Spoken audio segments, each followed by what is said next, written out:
It took a while, but finally there are 19 listening videos. In the future, I would like to increase the number of listening to 100 and make everyone like listening. Well, we lit present. The 19 topic we offer is distractions and addiction. Beth Cantor, an author, trainer, blogger and speaker based in North America, wrote, "I'm a social media professional, networker, and I noticed over the last 5 years or so, how much more work I do on my mobile phone. And that I started to have a behavior addiction in a way to the phone. I was using my iPhone as an alarm clock, but lacked the discipline not to look at CNN or Facebook before bed and first thing upon waking. This happened quite a bit during the election and shortly after it. I found myself not being well rested, having nightmares, losing ability to focus or concentrate, and wasting a lot of time endlessly scrolling on Facebook, Instagram, and Twitter. I decided to kick the iPhone out of my bedroom and replace it with a moonbeam alarm clock. I also set a goal not to pick up my mobile phone until I had been up for 2 hours and do offline activities, like walk, read, meditate, or professional writing. I did replace my CNN habit with using Headspace during the day when I feel overwhelmed from using technology. After a month, I noticed a huge difference in my moods, thoughts and productivity. I know that this experiment of one is not scientific, but I do know that there is research that suggests looking at your mobile phone before bed, which is 7,000 kelvins, is like looking at the sun on a bright day, and it tells your brain and body to wake up, disrupt your sleep. Ebenezer Baldwin Bowles, author, editor and journalist, said, "A friend of mine, ever the safe driver, was rolling down the road in his favorite old truck, listening to FM radio, when another driver, hyper-connected to digital technology, set about the task of typing a text message, drifted across the center line of the road, and crashed head-on into my friend. The offending driver died at the scene. My friend suffered life-changing injuries, breaking his will and his bank account. I deliberately avoid involvement with social media, but even email has become a black hole sucking up my time in unproductive and unrewarding ways." Douglas Massey. Douglas Massey, a professor of sociology and public affairs at Princeton University, wrote, "I deliberately avoid involvement with social media, but even email has become a black hole sucking up my time in unproductive and unrewarding ways. My email is clogged with messages from people and organizations incessantly seeking to capture my attention and time, producing a state of information overload that I find psychologically distressing, not to mention hate mail and personal attacks. I receive 150 to 200 emails a day and find the time I spend just deleting things I don't want to see ever growing and oppressive." Gabriel Kahn, professor of journalism at the University of Southern California, said, "My attention span has been condensed. It's more difficult to concentrate for long stretches. There is less face-to-face interaction in the home. It's not good." Dana Chisnell, co-director of the Center for Civic Design, wrote, "Being online all the time is stressful and distracting. It has come to feel like I'm performing for the makers of the platform rather than having real conversations. There are too many channels running concurrently, and it's too hard to keep up. I feel unfocused all the time. Until today, I had 3 Twitter accounts and a Facebook account, and I have been on about a dozen Slack teams. I find being hyper-connected to be time-consuming and distracting. I have read less fiction and spent less time doing personal writing over the last few years. This is largely due to the time I spend on social media.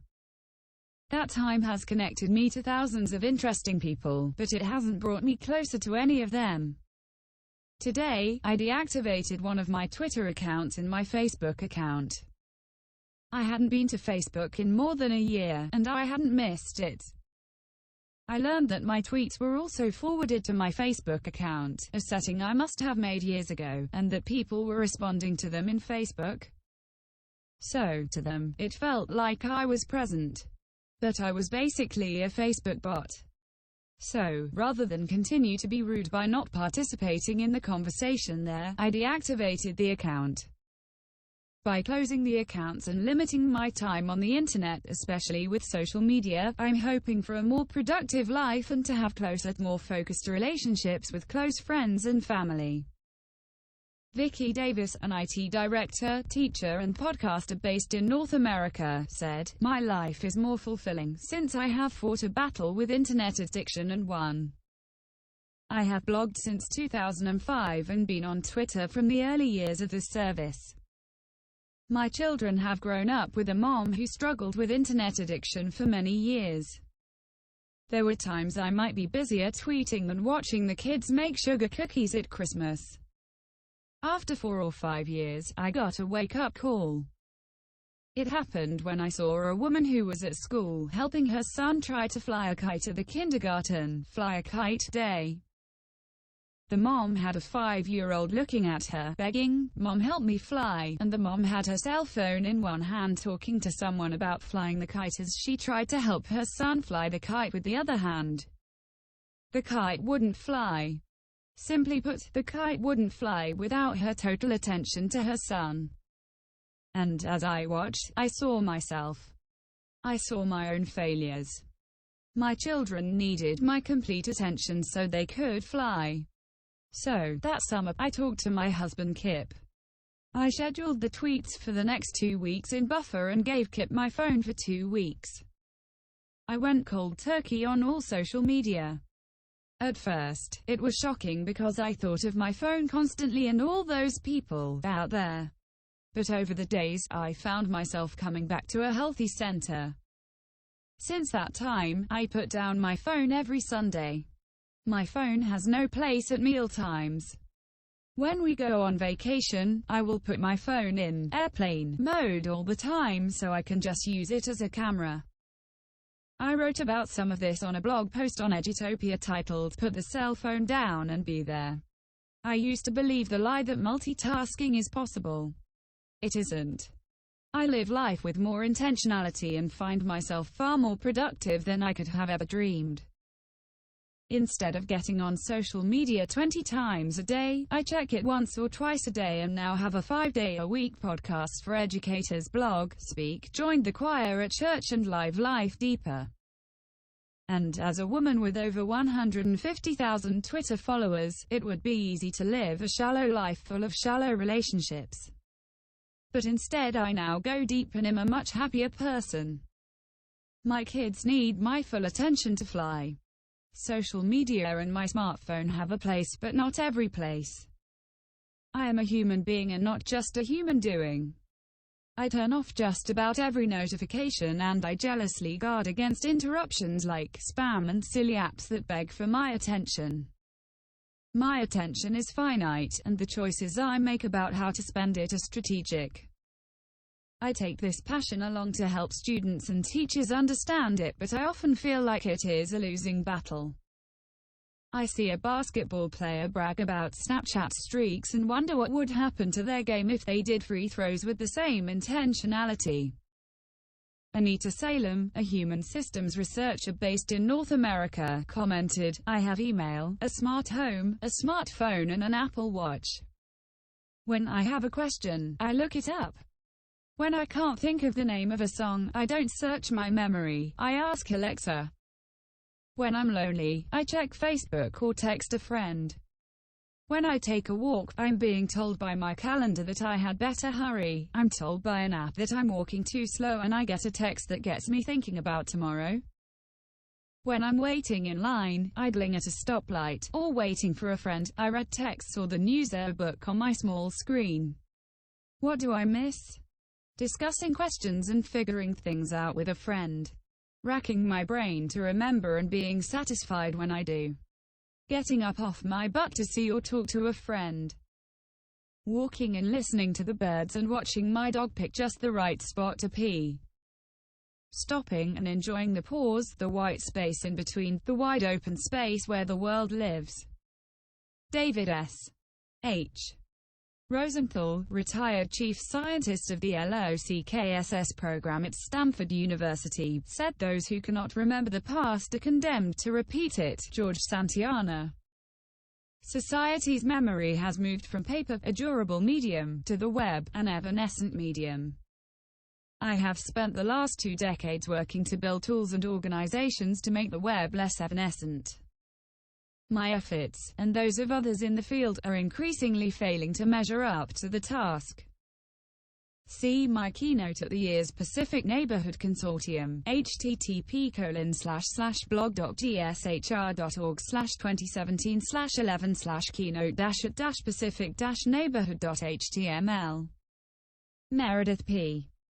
Goins, a group manager at Oak Ridge Associated Universities, ORAU, wrote, "My 15-year-old son loves chatting with his friends at night after dinner via a game, but he would get so sucked into the conversation, he would look up and see that it was 3 hours later and hadn't done his homework. He has no impulse control. He is impatient, it must load now. And he doesn't have strong in-person communication skills, as with many, or so I believe. Kids are great at talking in small groups or via text or via gaming, but are horrible at doing it in a professional setting. For example, my son, and some other kids, have preferred to take a C on a paper instead of an A because they would not stand and present their findings." An anonymous respondent said. "The opportunities for distraction afforded by my heavily digitally mediated lifestyle makes it harder for me to do both the things I want to do and the things I should be doing in at least 2 ways. I have a much harder time sitting still and doing nothing than I used to. And I also have a much harder time sitting still and doing one thing than I used to. I usually find I'm happiest when I am doing one, and only one, thing for an extended period of time. And when I give myself permission to sit still and do nothing for a while, I often find that I naturally transition into doing one thing that I really want to do, or remember the one thing that I really should be doing right now." A professor wrote, "A negative anecdote. Years from now, filmmakers may portray people hunched over their phones the way they today portray people from an earlier era hunched over their cigarettes. I recently ate at a very high-end restaurant to celebrate a special occasion, and the people next to us spent the entire evening photographing their food to post it on Instagram, texting people and looking things up online. One of the individuals had her phone in her hand the entire time. I find similar behavior among many. Mid-conversation at parties, I've seen people pick up their phones and turn away from others around them. I have seen people sitting with each other in restaurants or cafes and staring at their phones rather than talking to each other, and parents ignoring their kids in favor of doodling on their phones, including at beaches, swimming pools, etc." A head of research and instruction at a major U.S. university wrote, "While I'm better connected to friends and affinity communities in distant locations as an information professional, turning off the flow of content at home in the evenings to focus on my family is a strain in several ways. It limits how much professional and civic reading gets done, it forces the need to create boundaries, for one's own good, that have been blurred, it raises almost involuntary questions about what kinds of conversations your partner or friends are having without you or even with you nearby. Without intervention, it's easy to experience strong effective responses that often don't get interrogated in helpful ways."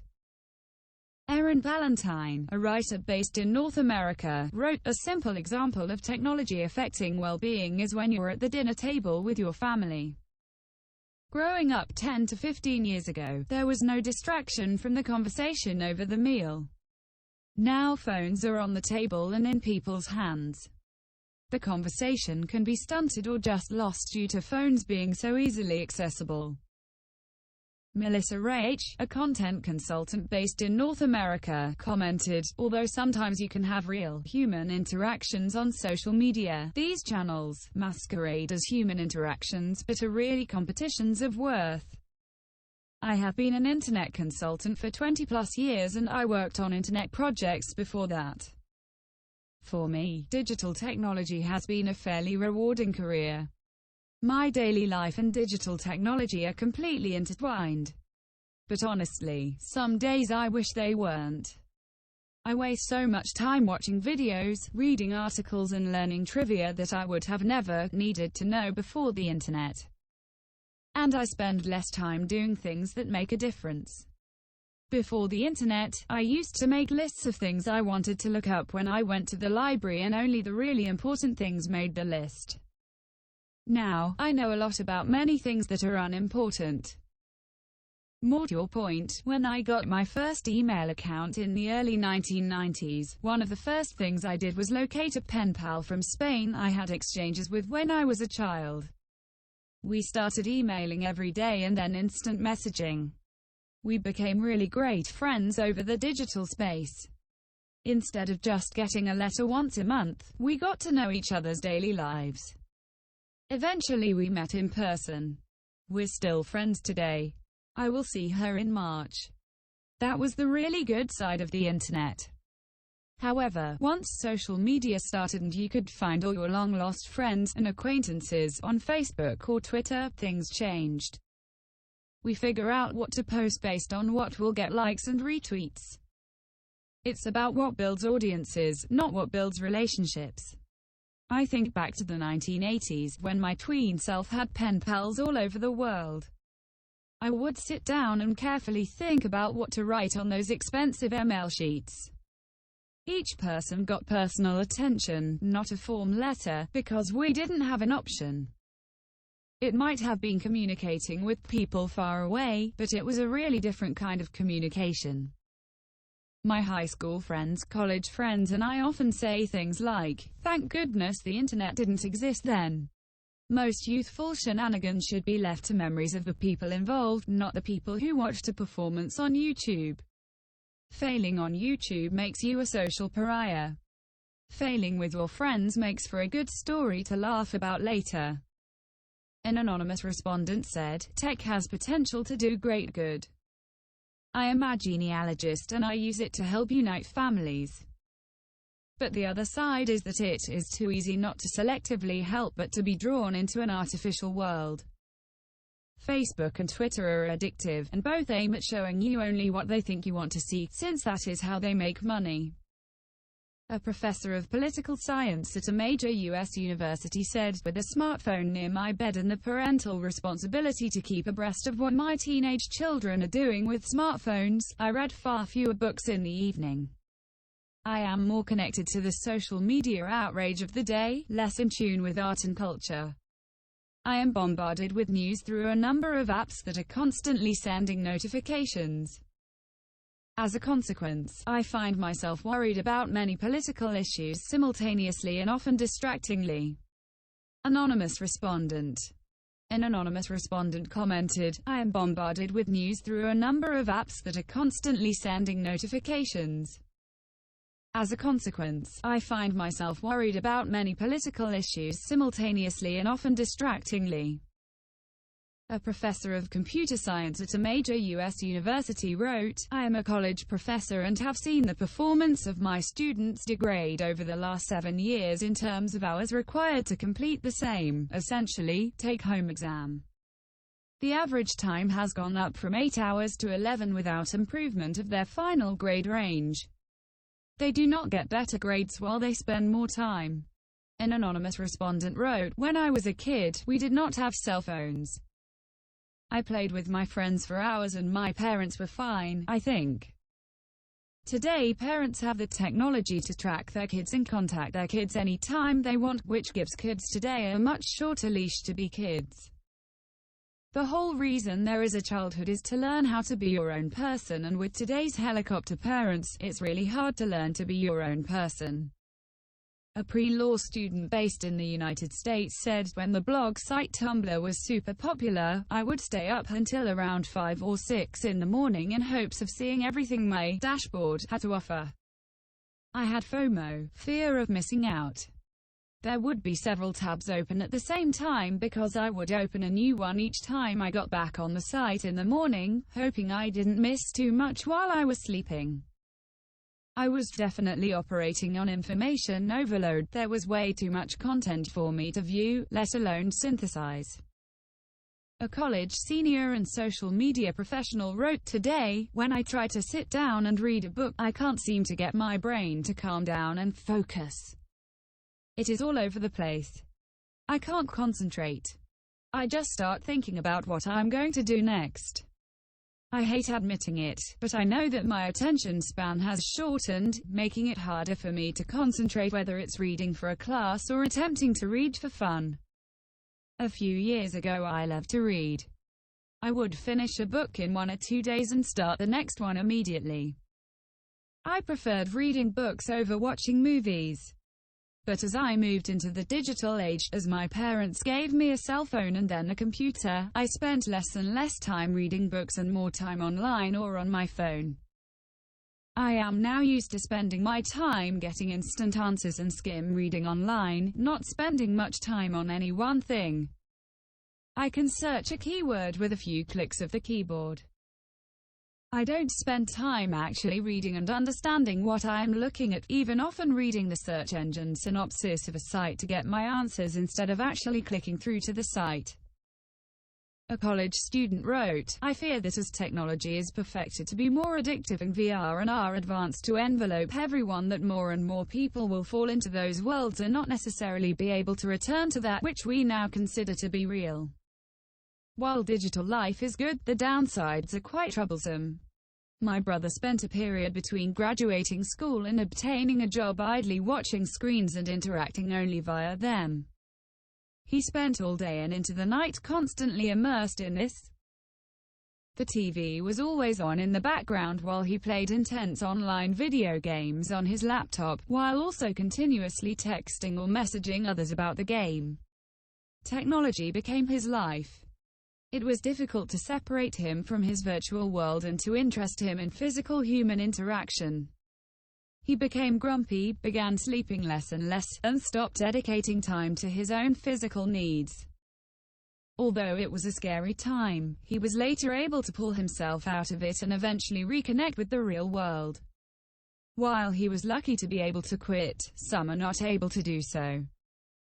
Adam Popescu, a journalist, wrote, "If you're a writer, a journalist, an artist, it's your job to engage with the world, to look under the rocks of humanity, and most of all, to read.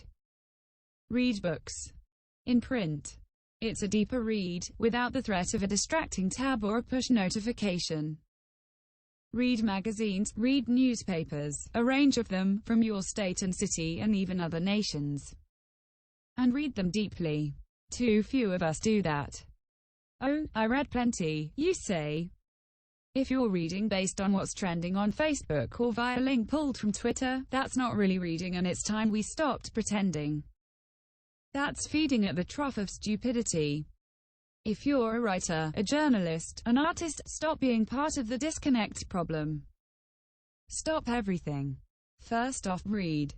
Set time aside to really do that and do nothing but that in that period. See if your sleep doesn't get better, your sex too, your everything. It helps you think and slow down. If you're a busy editor whoever you are, read the emails people send you and respond in a timely manner. This is schoolyard but still true. Treat others the way you want to be treated. Don't look down at your phone during a meeting, a coffee, a dinner, a date. Be there, wherever you are. How many photos from your camera roll memorializing your life do you actually look back on? Look up. A professor wrote, "Facebook is a relentless resource for a bored mind. There is always something sticky there. It's the new TV. It is designed to keep you engaged and not to offer any obvious work of filtering, even though its algorithms are busily at work." A professor based at a top university in the US Upper Midwest commented, "I have significantly less time to think or to stay away from work-related issues. Less time for family. Thank you."